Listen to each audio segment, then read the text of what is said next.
Gonna go again. Do the clap, right? Oh yeah, should we do it together? Yeah, 1, 2, 3. Okay. Right. Oh. Okay. Cool. We'll leave that bit in the video. Yes, exactly.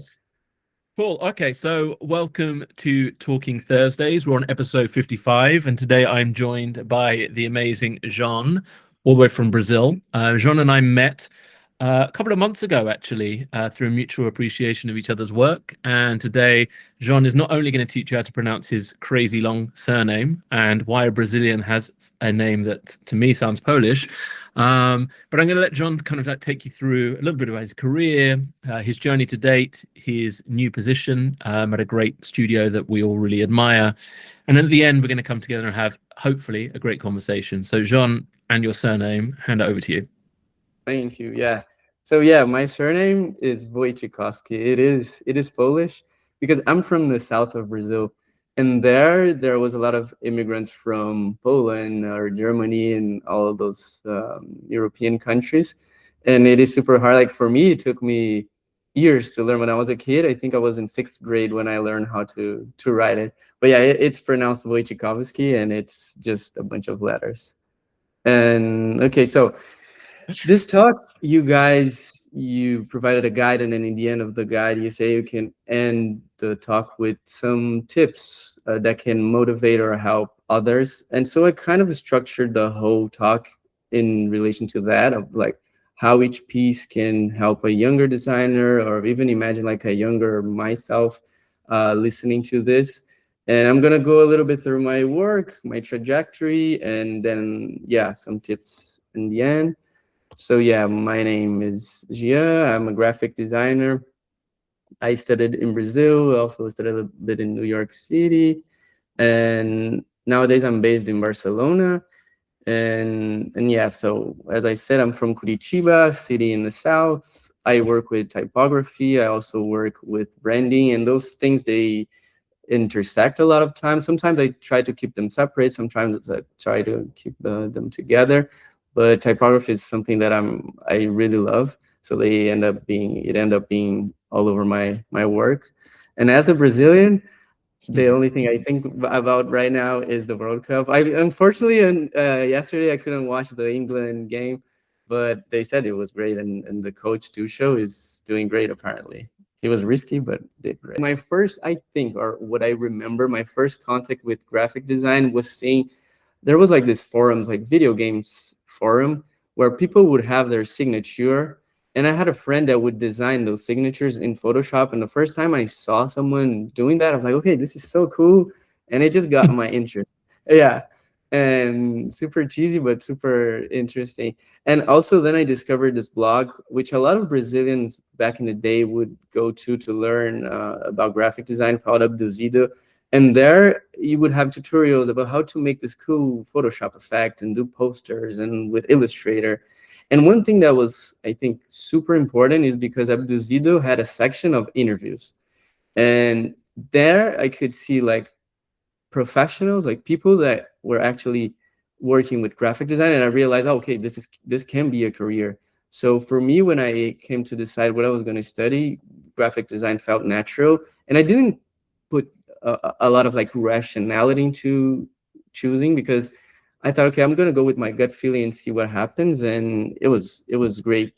Some people debate like, oh, is it necessary to go to university for graphic design? For me, it was super important because it exposed me to things that I wouldn't be exposed, I think, otherwise, like art history or like even typography, knowing like how people do care about drawing letters, and it's not something that just happens on your computer when you open Microsoft Word, but people really designed it. So it was like, for me, it was very game-changing going to university. My university was a bit old-fashioned, but it did plant the seeds of what I end up doing later on.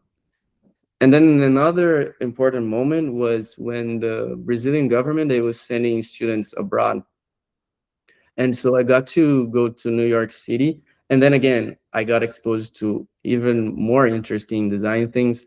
And because the city I grew up in, design was not really big. It was all about marketing, advertising, but design studios, they were not very, there weren't a lot of them there. So then in New York, I could see new type of design, and also the art scene and everything in New York City is just inspiring. And it was good to see students uh, like myself, and seeing like, okay, if they can do it, I can also do it. And it gave me confidence.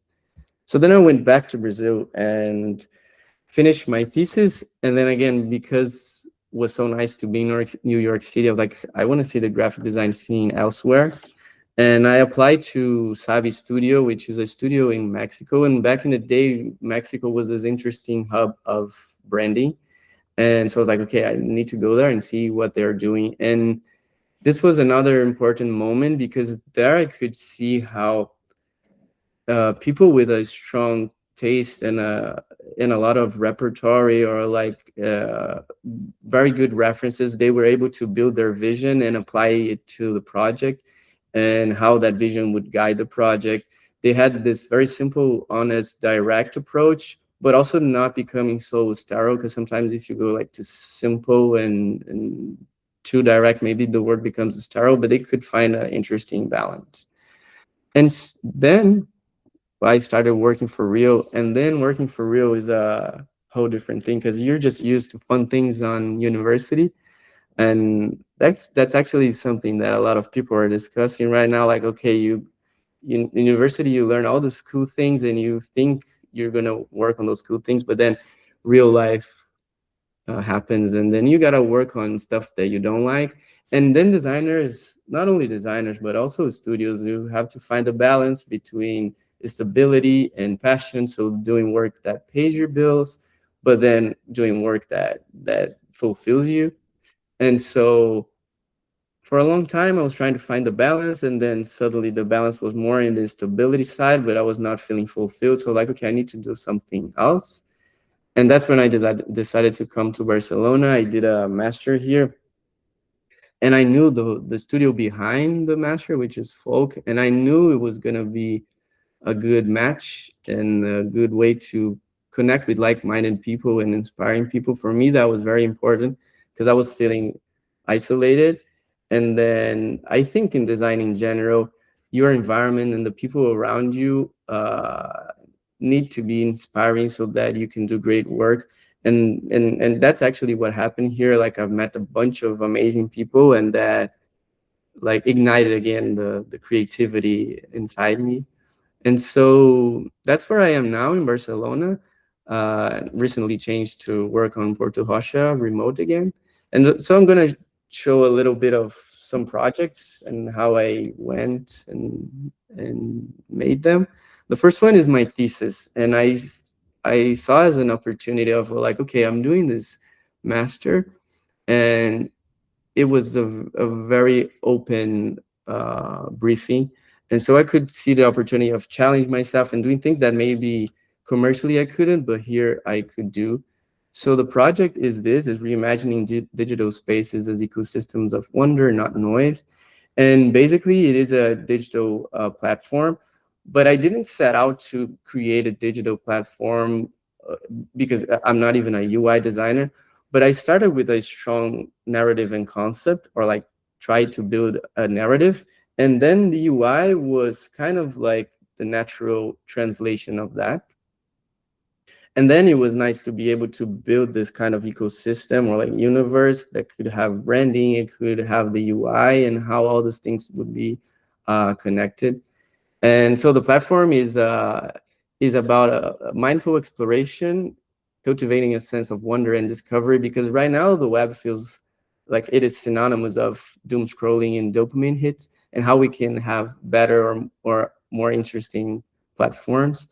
And so I'm going to play a video here that maybe the sound is not going to go through, but just so you can have a sense of what the platform is.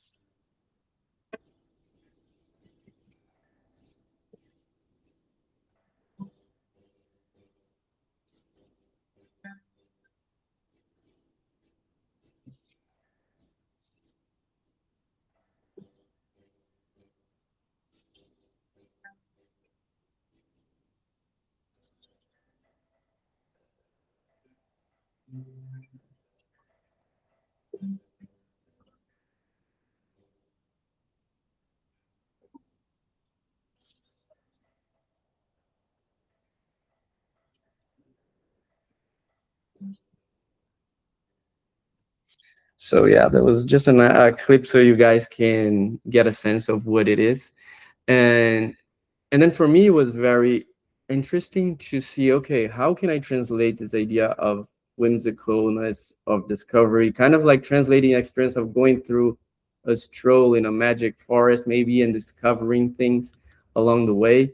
And that is in the abstract world. And how do you translate that into physical things like UI, which UI is such a logical, rational thing. And so, like, it was a challenge to create something that felt clean and functional, but also having that whimsy side. And that concept translated into all different things. Like, you can see some of the sections of the platform are called rabbit holes or forest, and that is all tied in one big concept. And I think once you have a strong concept, then you can elaborate on your creativity and try new things, because then I was able to select a typeface that maybe wouldn't work on a digital project. And maybe if I didn't have my narrative down, I would go to a sans serif. But because I created this universe and this narrative, you can then put a serif that has personality, or even design a little gnome that walks around, and it will make sense. So I think once you have a good starting point and basis, then your design can feel original or interesting or fresh. And so yeah, that's Hazel. And now I'm gonna show typeface, because that's also a side of me that I like to do. I feel like branding is my commercial side and typeface is more of my personal side. And in here, this was done years ago, and it was my first published typeface. And what was really interesting to me was seeing like how the attention that I put into details was actually perceived by people. And people will notice when you care about what you're doing, they will notice and relate to it. And and another thing that was interesting, I think, in this project was the idea of a clear vision, because especially in type design, you have so many letters and glyphs and everything to do that you gotta be pragmatic. And then you can just start drawing a bunch of cool letters, but then what is going to be inside the project and what is going to be outside the project? And that's true for any kind of design project. So you got to have a strong vision to balance, to check if your decisions are making sense. So for this project, I had it pretty clear that I wanted an elegant classic serif typeface with touches of Art Nouveau. uh, and so like every time I was designing a letter, I was like, okay, is this keeping the spirit of this elegance, and there's this delicate feeling of the shapes that I was inspired by. And every time I was checking that. And also another thing that I did was creating a little booklet to see how the project was working conceptually, because functionally, of course, I'm going to print type sheets and test the font if it's working. But conceptually, I wanted to check, okay, I'm talking about Art Nouveau, which is inspired by nature. So I was inspired a lot by flowers and how delicate they are. And so I decided to print a small booklet and see if that delicate feeling was translating once I used the typeface in a sort of like real application. And I was happy with the result. And then what is super nice is like seeing your typeface being used, because that's something that I miss in branding projects. Because branding projects are back and forth with the client, and then okay, you launch a project. But type design, you are on your own, and then you're design, and one day you launch the typeface, and you don't know who's gonna buy it, who's gonna use it, and then you're just around in your life, and then you see your type, and it's amazing. Like my first week here in Barcelona, I walked in Gaudí house to visit, and then I saw the book with my typeface on it here, Gaudí, and it was super, like it was a great feeling to see that. And then another thing that I would like to talk about is experimentation. I think it's very important for us designers to just experiment freely without caring about a briefing or any of the constraints of a commercial project, just so you can test stuff freely, and then you reach results that you can then later use on commercial projects. And every designer has its own way of experimenting. I think I do more type design experiments. So this is a typeface that I'm working that it starts very super simple, like it's just a geometric structure with dots. But then I'm like stretching the limits of what type variable typeface technology can do, and it's still a work in progress. And I'm just going a little bit crazy with it. And I'm not caring too much about beauty in this case. I just want to experiment and see what happens, because sometimes we care too much about beauty and we constrain too much the project. So then here I'm just checking what can I do with those little dots. So here it's great, because you can change the dots into stars, or you can change the dots into whatever. So I'm testing what I'm gonna do, and I like the raw result that it's creating. Here you have this thing that I wish one day I can do in a commercial project, but like a logo turning into a symbol and back and forth. It was interesting to do this. And another part of me that experimentation happens is that, okay, I have this type design side, but I love to experiment in other things that I'm not specialist. I consider myself a generalist just because I try to tap into different areas. And nowadays, I have the opportunity to work with amazing motion designers, 3D designers, illustrators. And then because I did those tests or projects in the past, I can talk and communicate better with them. And yeah, that's something that I really appreciate to do. Now I'm gonna go to conclusions, or like little tips that help me to, and still help me to do my work. So staying curious, cultivating inspiration, and keeping at it. By staying curious, I mean being interested. Like, your design will be influenced by your culture, by your environment, and be able to be a sponge and receive all of this, and then somehow find a way to put that into your work is very, I think, important, and gives it and makes better work.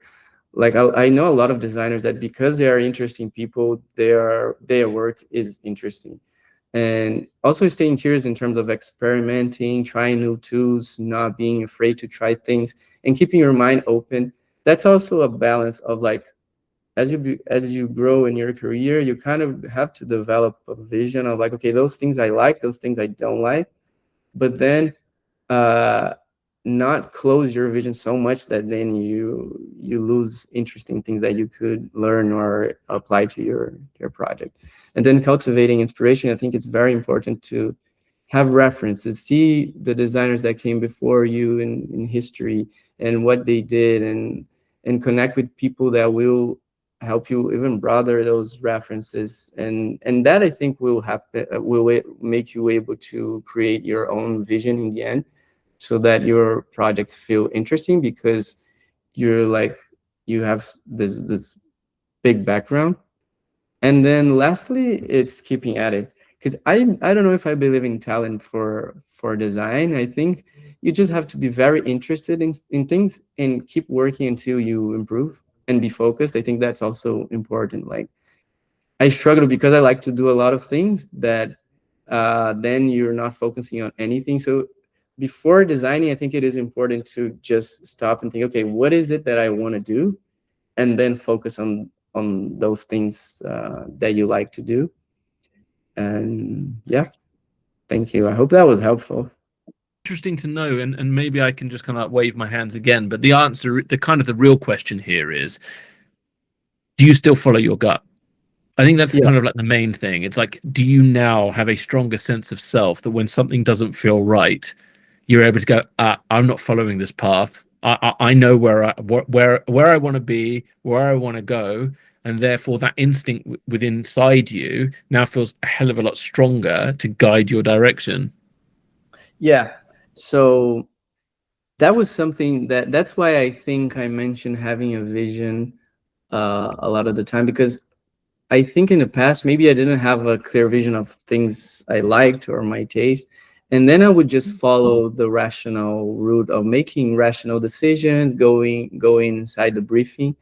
And it is super important to answer the briefing, of course, and be inside the constraints. And I think that's the mastery there. How do you balance constraint with the things you want to do and things that are creative and maybe they're a bit messy, so they're not going to fit in the briefing. And that's also why I try to have both sides in my design practice. Like I Mhm. was saying, like branding normally takes a more rational route because there's constant talks with the client. But even there, I try to like keep that maybe like passion or messy creativity there. And then on the flip side, for on type design is there where I follow my gut feeling all the time, because I feel a lot of the times design is about, again, you being a sponge, in gathering things from your environment. And sometimes for me it's hard to put into words. I'm working on it. I feel like you have to be able to put things into words to be able to work on a team, but sometimes it's just a feeling that I have Mhm. that this is working better. And maybe it's because like I believe like sometimes personal experience maybe are universal. So maybe I'm super tired of this style of typeface, and maybe some designers will think, oh, maybe that's just me. But actually, oftentimes I see like this feeling of I'm tired of this is happening with a lot of people. So let's try to push things and see what happens. So yeah, I do follow my gut feeling, and to be honest, like my life in Brazil was good. Like I was like financially stable and everything. But and I think also you have to know yourself. Like I feel like for like most of the people, they would be fine with working with what I was working and being stable and being fine there. But because I am a little bit naive and idealistic, I think, or romantic, I'm like, no, I think I'm gonna change things up and see what happens. And then in the end, I'm always happy with what happens. Like I'm super happy of coming, doing the master, going to folk or to Rocha. So gut feeling has been working. But of course, I'm not this crazy person that thinks you only have to care about gut feeling. I think you do have to pay attention to your client, pay attention to your briefing, and then finding the balance. This was a long answer. I hope. Yeah, no, it's a great answer, but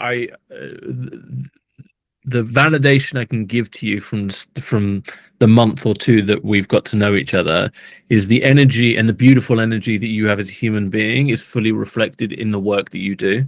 And I've had the really great opportunity for you to walk me through your work, whenever it was, 6 weeks ago, whenever Yeah. that was. Mhm. And it's sat with me ever since, because I just think that it feels like an authentic reflection of who you are as an individual. So keep following that internal barometer. There is one question I want to ask you, and we kind of skimmed over it, but I think it's actually quite an important one, because I hope the answer is what I think it is.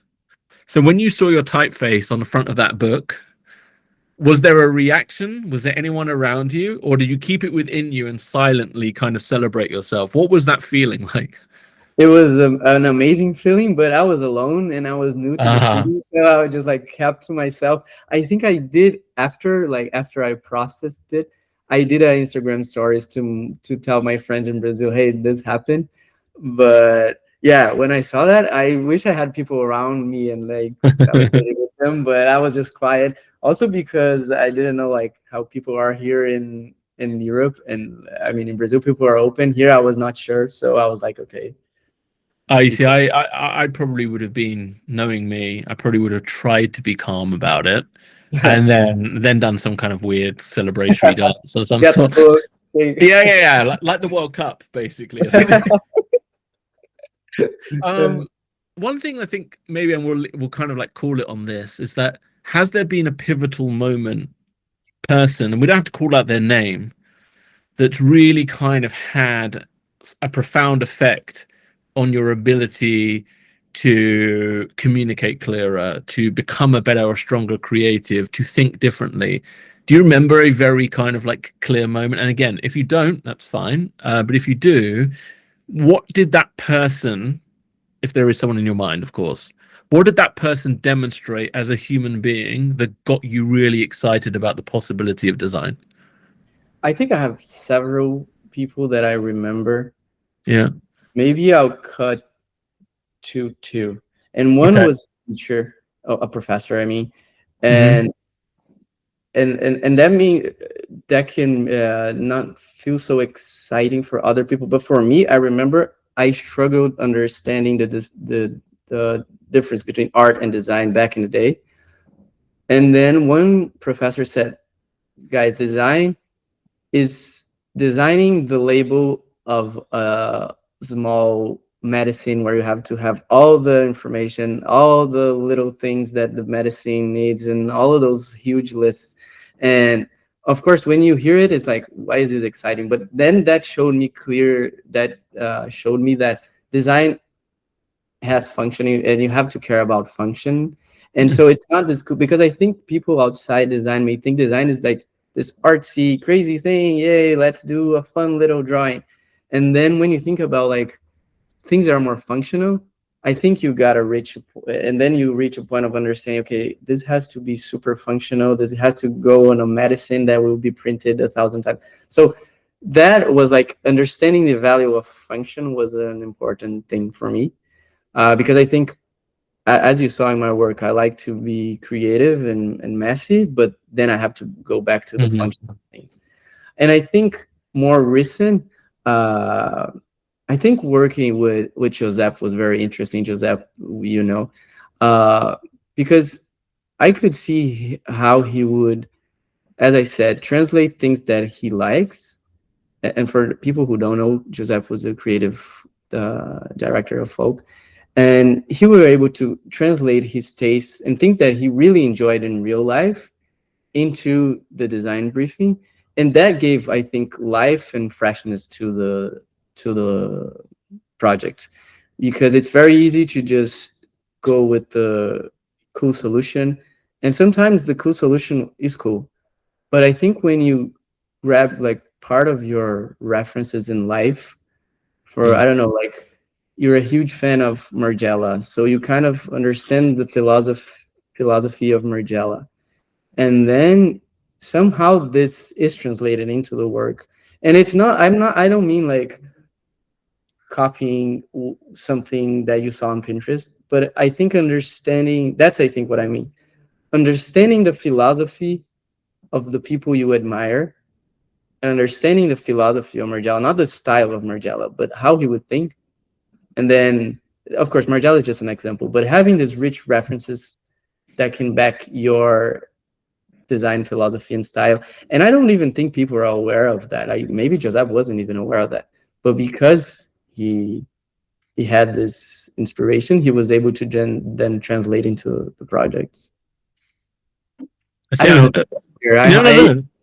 Yeah. No, I think there is not a right or wrong answer. There was again, you trusted your gut and you responded with someone who had a significant impact on where you are today. So I think that that's the most valuable answer you can give. I think at this point, I want to say a huge thank you to Jean, if I've pronounced it correctly better Yeah. this time. Yes. Am I now accepted?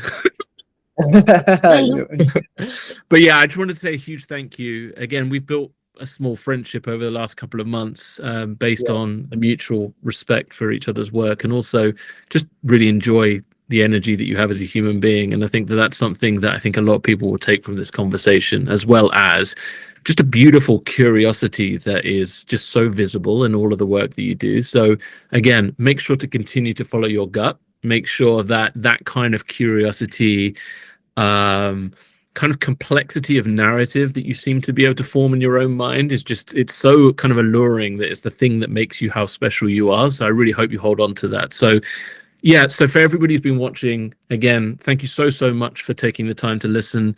Please do watch out for the next week's episode, which at this moment I don't remember who it is, so I'm not even going to try and be polished. But again, massive thank you. Best of luck, obviously, in your new position at the studio. and I look forward to hearing more great things. Amazing. This was great. Thanks, James.